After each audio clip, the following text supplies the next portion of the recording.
নমস্কার দর্শক বন্ধুরা, দেব জ্ঞান স্টোরি চ্যানেলে আপনাদের জানাই সুস্বাগতম। বন্ধুরা, আজকালকার দিন এমন হয়ে গেছে যে কারোর আশাই অল্পতে পূর্ণ হয় না, আর প্রত্যেক দিন এটা বেড়েই চলেছে। মানুষ নিজের ইচ্ছা পূরণ করার জন্য ভালো খারাপ সবকিছু করতে রাজি। শুধু তাই নয়, নিজের চাওয়া পাওয়া পূরণ করার জন্য মানুষ অন্যের কাছ থেকে ঋণ পর্যন্ত নিয়ে নেয়। এমতো অবস্থায় প্রশ্ন এটা ওঠে যে, ব্যক্তি ঋণ তো নিয়ে নেয়, কিন্তু সেই ঋণ পরিশোধ করতে খুবই সমস্যায় পড়তে হয়। এই কারণে আজকে আপনাদের ঋণ থেকে মুক্ত হওয়ার কিছু উপায় সম্পর্কে জানাবো। তো চলুন বন্ধুরা, ঋণ থেকে মুক্তির উপায় সম্পর্কে জেনে নেওয়া যাক। প্রথমত, আপনাকে সোমবার দিন বটবৃক্ষতে জল দিতে হবে। এই কারণে এক ঘটি জল নিন এবং তাতে কিছুটা পরিমাণ চাল ও হলুদ দিয়ে দিন। এরপর বটগাছের গোড়ায় জল দেওয়ার সময় তখন নিজের ঋণ মুক্তির কথা বলুন। এরকম আপনাকে 5টি সোমবার করতে হবে এবং শেষ সোমবারে ওই গাছের একটু ছোট্ট শিকড় নিয়ে একটি কাপড়ে মুড়ে নিন। সেই কাপড়টিকে নিজের পকেটে বা কাছে অন্তত 2 থেকে 3 মাসের জন্য রাখুন। বন্ধুরা, এক্ষেত্রে বলে রাখি, ঋণ মুক্তির জন্য বটবৃক্ষকে সবথেকে ভালো মনে করা হয়ে থাকে। এই কারণেই যদি বন্ধুরা আপনারা এটি সঠিকভাবে করতে পারেন, তাহলে আপনার উপর যত পরিমাণে ঋণ থাকুক না কেন তা সবই মুক্ত হয়ে যাবে। দ্বিতীয়ত, সবার প্রথমে আপনাকে একটি নারকেল নিতে হবে এবং তার উপরে স্বস্তিক চিহ্ন আঁকতে হবে।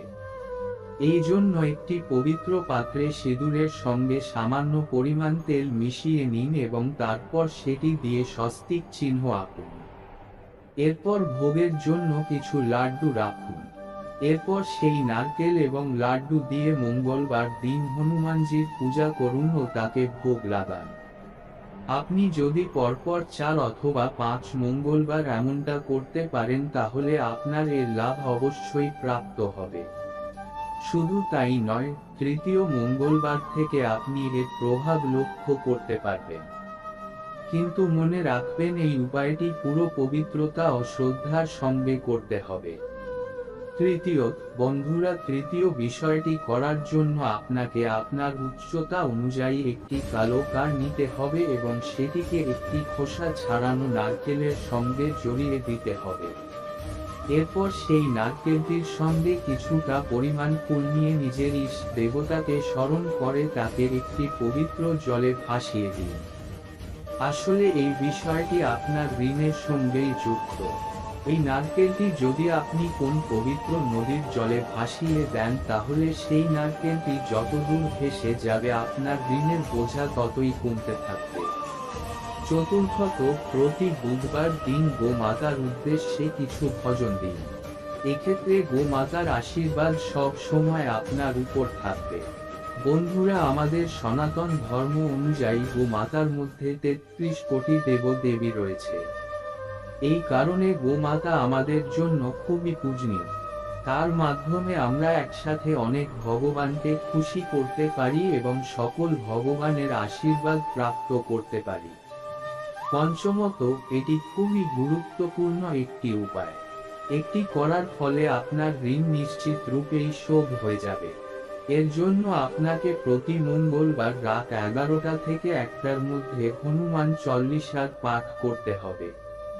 আপনাকে 11টি মঙ্গলবার নিয়মিত এটি পাঠ করতে হবে। এটি করার পেছনে কারণ হলো, রাত্রির বেলায় বাইরের জগতের আওয়াজ কম থাকে, যেই কারণে পূজা পাঠে খুব সহজেই মন লাগে। ষষ্ঠ, পুরাণ অনুযায়ী এই মন্ত্রটি জপের মাধ্যমে আপনি সকল ঋণ মুক্ত হবে এবং এরই সাথে আপনার দরিদ্রতাও দূর হবে। মা লক্ষ্মীর কৃপা দৃষ্টি থাকবে আপনার উপর। মন্ত্রটি হলো ওজুং স। এই মন্ত্রটির জপ আপনাকে রোজ করতে হবে, তাহলেই আপনি ধীরে ধীরে এই মন্ত্রটির ফল পেতে থাকবেন।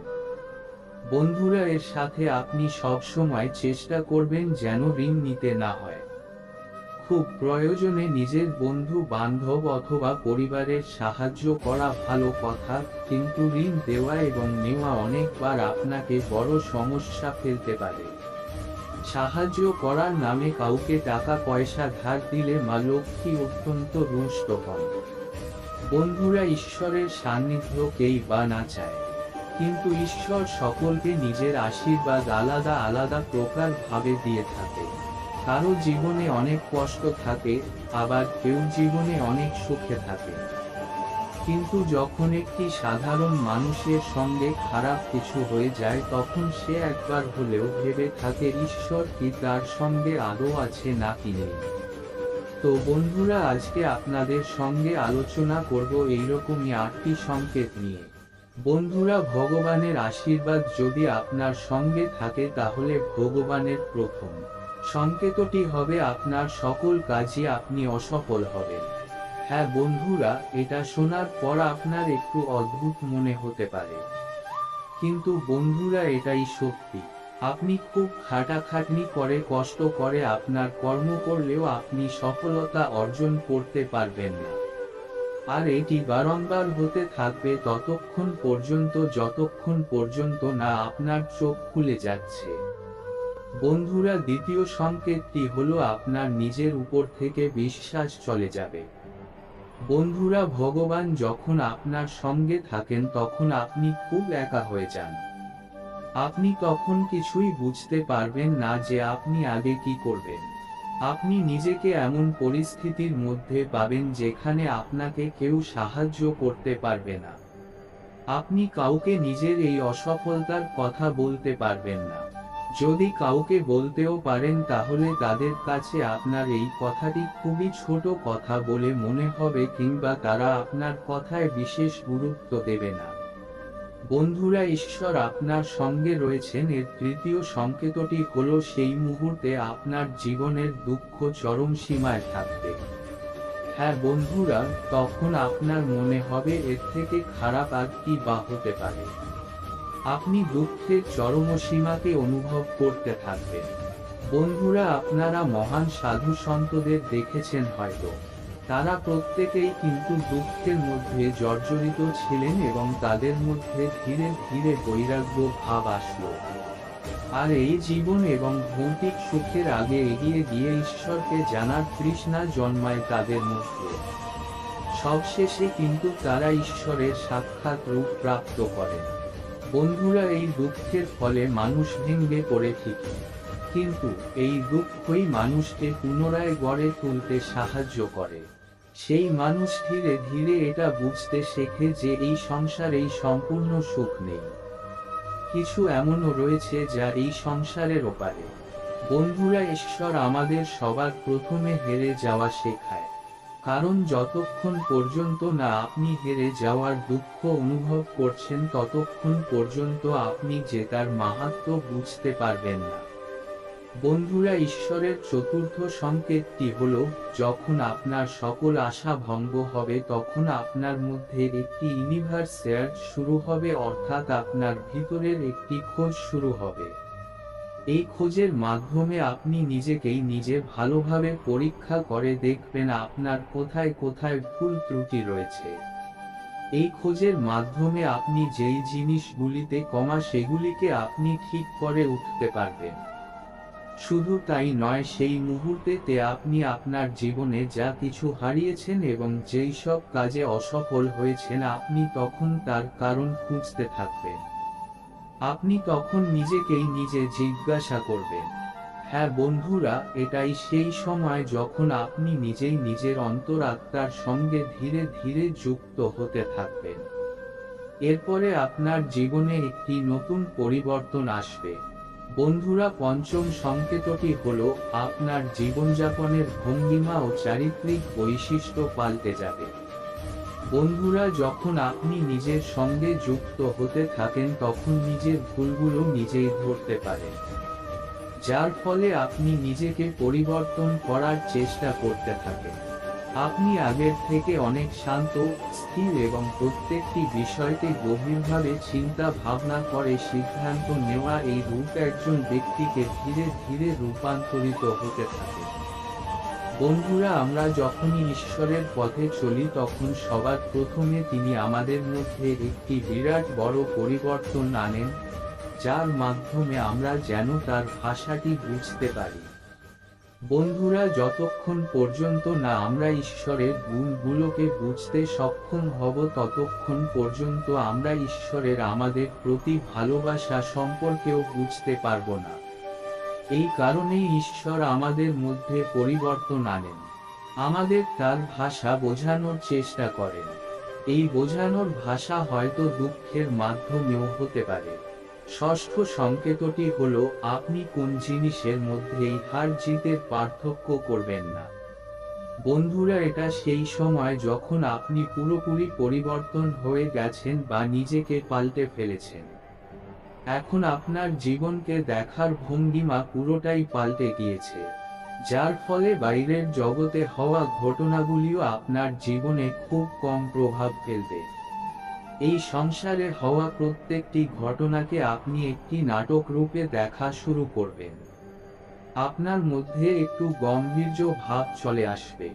বন্ধুরা, সপ্তম সংকেতটি হলো, যখন আপনি এটা ভাবতে থাকবেন আপনি ঈশ্বরের অনেক কাছে পৌঁছে গিয়েছেন, সেই সময়ই আপনি আপনার জীবনে সবথেকে বড় ধাক্কা খাবেন।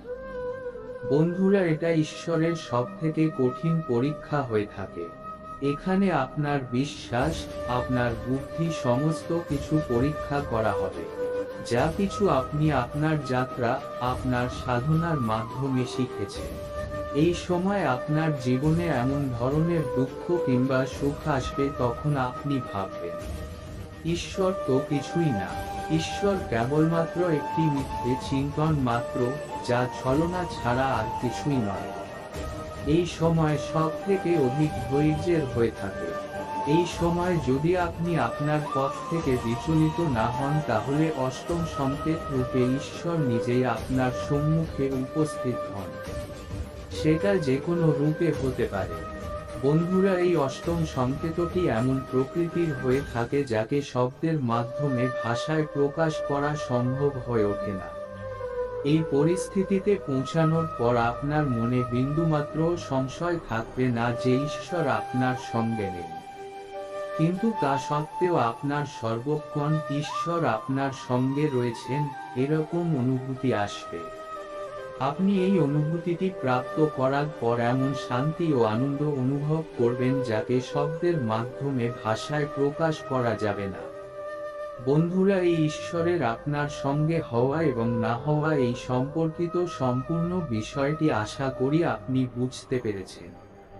আজ এখানেই শেষ করলাম। ভালো থাকুন, সুস্থ থাকুন। নমস্কার, ধন্যবাদ। ঈশ্বর আপনার মঙ্গল করুন। আশা করি বন্ধুরা এই ভিডিওটি আপনাদের ভালো লেগেছে। যদি ভালো লেগে থাকে তাহলে একটি লাইক, কমেন্ট আর চ্যানেলটি সাবস্ক্রাইব করবেন। ভালো থাকুন, সুস্থ থাকুন। নমস্কার, ধন্যবাদ। ঈশ্বর আপনার মঙ্গল করুন।